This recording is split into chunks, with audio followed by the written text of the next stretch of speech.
Update cedera Liv Morgan dan Roxanne Perez. WWE lagi gonta-ganti rencana gara-gara Pat McAfee. Alberto Del Rio dipenjara lagi. Serta rekapan dan ulasan WWE NXT tanggal 8 April 2026. Selamat datang di Extra News, di mana kita akan bahas berita dan rumor terkini tentang WWE. Update cedera Liv Morgan dan Roxanne Perez. Pindah ke berita dari Raw minggu ini. Ada kejadian kurang enak pas segmen di belakang panggung yang bikin Liv Morgan sama Roxanne Perez cedera. Jadi pas mereka lagi asik ngobrol, tiba-tiba Stephanie McMahon nyerang Liv dari belakang. Liv pun kegeser dan tabrakan sama Roxanne. Liv sempat pamer foto benjol di kepalanya lewat media sosial dan kabarnya mereka berdua sempat masuk prosedur gegar otak. Tapi tenang, update terbaru bilang kalau member The Judgment Day ini nggak ngalamin cedera yang serius banget. Orang-orang di internal WWE optimis kalau Liv sama Roxanne bakal dapat izin tanding lagi pas WrestleMania 42 minggu depan, tanggal 19 dan 20 April di Las Vegas. Oh iya, katanya Stephanie McMahon nggak kena marah atau dapat masalah di belakang panggung kok gara-gara insiden ini. Meskipun Roxanne emang gak ada jadwal tanding di WrestleMania, Liv Morgan punya misi besar buat nantang Faker demi gelar juara. Soalnya dia kan pemenang Royal Rumble 2026. Lagian, Roxanne juga baru aja balik ke Raw setelah absen 2 bulan gara-gara operasi punggung. Kalau Liv menang nanti, ini bakal jadi kali ketiga dia megang gelar juara dunia di WWE. Kita doain aja mereka cepet sembuh total. Menurut kalian, apakah Stephanie McMahon yang terlalu kasar atau itu emang biasa terjadi? Komen di bawah. WWE lagi gonta-ganti rencana gara-gara Pat McAfee. WWE lagi sibuk bongkar pasang rencana nih. Biasalah, namanya juga udah dekat ke WrestleMania, pasti ada aja yang berubah. Apalagi setelah segmen di SmackDown minggu kemarin dapat respon negatif dari fans maupun orang-orang di balik layar. Jadi, gara-gara segmen pas Pat McAfee tiba-tiba muncul jadi sekutu misteriusnya Randy Orton, WWE mutusin buat ngerombak ceritanya. Di segmen itu, McAfee sempat main curang ke Cody Rhodes dan bilang kalau bisnis ini makin sampah, makanya Orton datang buat nyelamatin. Fans ternyata nggak gitu suka sama arah ceritanya. Kabarnya sih, awalnya mereka mau ngelibatin penyanyi country Jelly Roll lebih jauh lagi dalam storyline ini. Padahal Jelly Roll udah sering muncul di SmackDown. Bahkan sempat menang lawan Kit Wilson. Tapi akhirnya WWE balik ke meja diskusi lagi buat nyari ide lain yang lebih oke buat brand biru ini. Menariknya, promo pedas si Empang di pembukaan Raw kemarin juga jadi tanda kalau rencana mereka lagi berubah-ubah banget minggu ini. Katanya omongan Pang itu nggak ada di rencana awal pas minggu kemarin Pat McAfee muncul. Cody Rhodes juga nggak mau kalah. Dia ngasih promo panas yang nggak ada di jadwal acara. Di situ, Cody nggak cuma nyerang Orton sama McAfee, tapi dia juga nyindir TKO, perusahaan induk WWE. Orang-orang di belakang panggung ngerasa kalau omongan Cody itu beneran dari hati, apalagi soal dia yang nggak srek sama keputusan CEO TKO, Ari Emanuel, yang masukin Pat McAfee ke dalam alur cerita ini. Makin panas aja nih suasananya. Menurut kalian, apakah WWE perlu ubah jalan cerita feud Cody Rhodes dan Randy Orton? Komen di bawah. Alberto Del Rio dipenjara lagi. Mantan bintang WWE dan AAA Alberto Del Rio atau nama aslinya Alberto Rodriguez baru aja ngejalanin sidang perdana di depan hakim hari Kamis kemarin. Ini buntut dari penangkapan dia hari Senin atas dugaan kekerasan dalam rumah tangga atau KDRT. Alberto muncul di pengadilan La Pila tempat dia ditahan sekarang. Sidangnya sendiri digelar tertutup, katanya sih buat jagain privasi anak-anaknya. Istrinya Mary Carmen Rodriguez Lucero juga datang ke sana. Nah, hakim mutusin kalau Alberto harus tetap mendekam di tahanan sementara proses hukumnya jalan. Ceritanya, dia dituduh nyerang istrinya secara verbal dan fisik hari Senin lalu.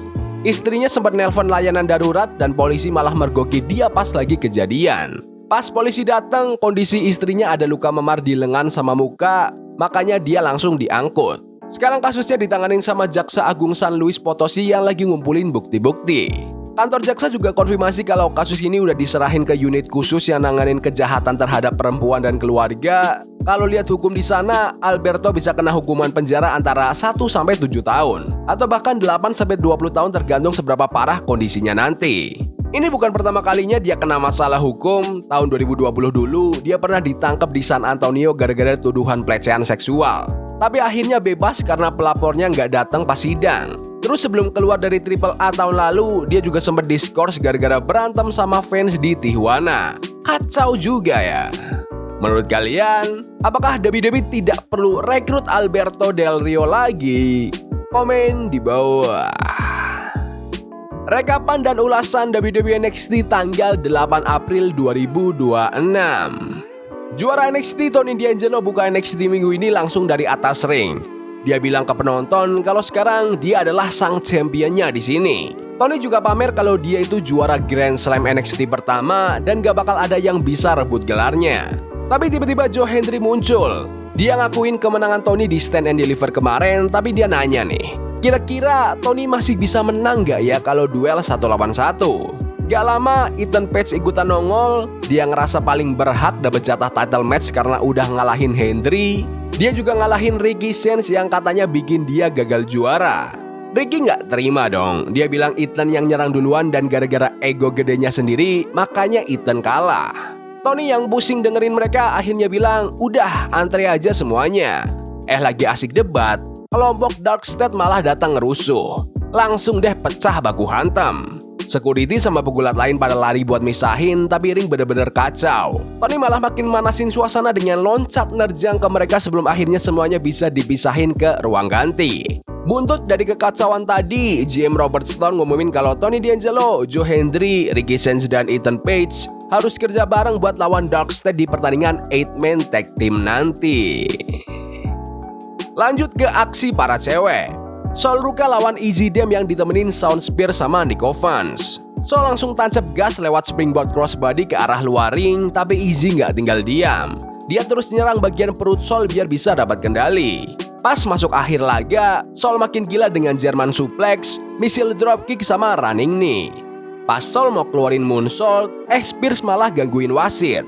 Fans langsung narik Easy biar nggak kena hajar. Tiba-tiba Zaria muncul di pinggir ring dan langsung nge-spear Sol pas wasit lagi nggak lihat. Easy tinggal beresin pakai Dame Over untuk memenangkan pertandingan.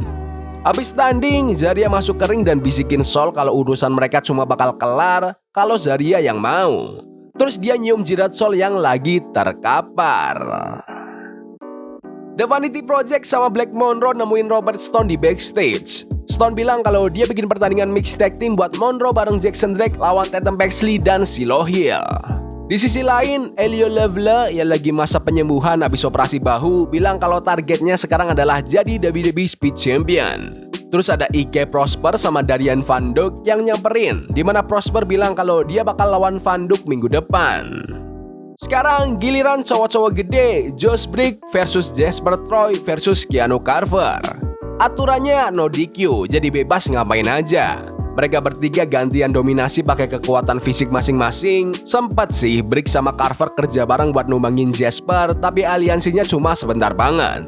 Carver keluarin Power Slam sama Spine Buster, terus Jasper balas pakai Choke Slam dan Bossman Slam.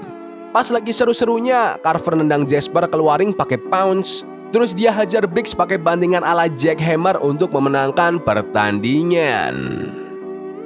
Masuk ke partai utama, tim gado-gado Tony D'Angelo, Joe Hendry, Ricky Sanchez, dan Ethan Page lawan Dark State.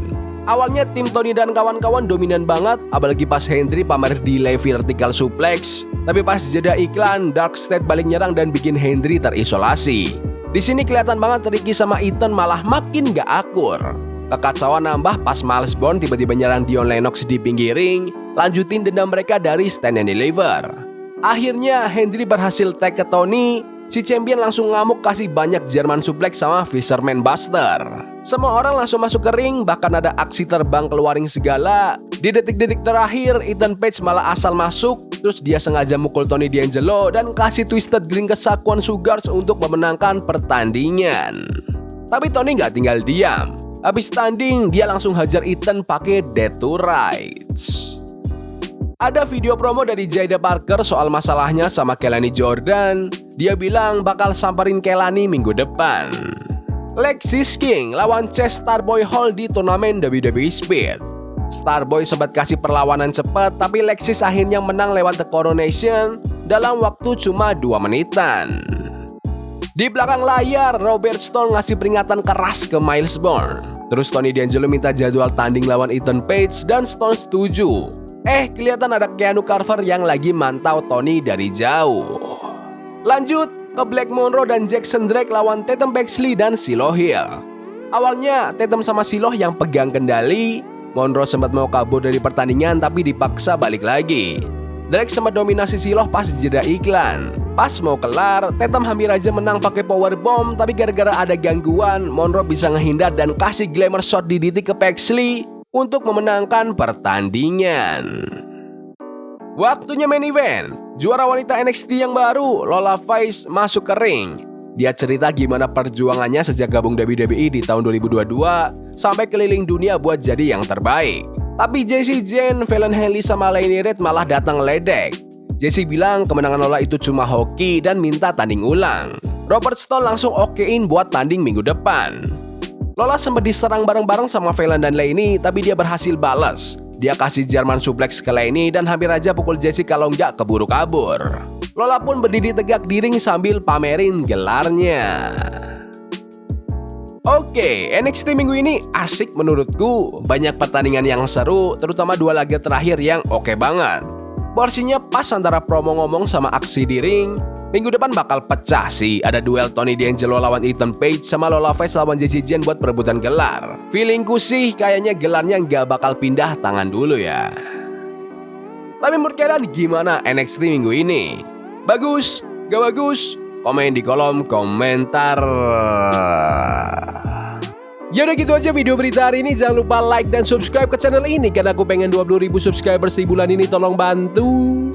Yes boy. See you. Love is a game we play incognito. Forbidden fire on Nico. Burning for love we can hold. I wish we were impossible. Yeah we play incognito. Forbidden fire on Nico. Burning for love we can hold. I wish we were